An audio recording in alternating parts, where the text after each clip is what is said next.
Working with the aggressors and against the aggressors on red flag is a real challenge because they are SMEs in what they do and they have perfected their tactics based on the threat that we're facing and how to challenge us in the best possible way, and they are doing a very good job so far. The US aggressors are pretty good. They give us a lot of challenges to face and create a lot of problems that we've got to try to fix in planning and both execution in the air as well.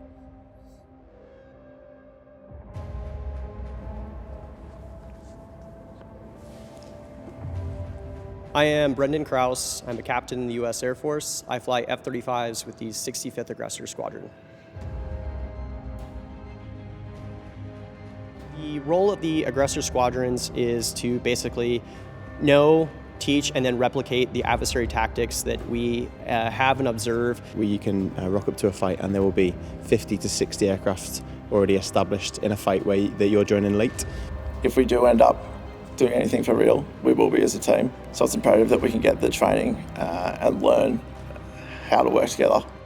Showing up to red flag, you're not showing up here as an individual unit fighting an individual threat. You are showing up here with other countries, other platforms, with other capabilities.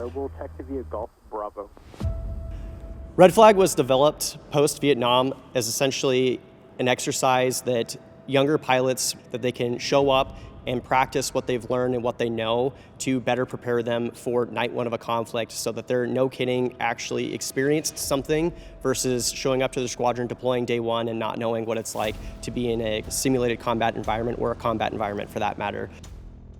Is that, me being in the seat that I am as the aggressor, I get to watch Blue get better over a period of time while we're ramping up the scenarios and making things more difficult.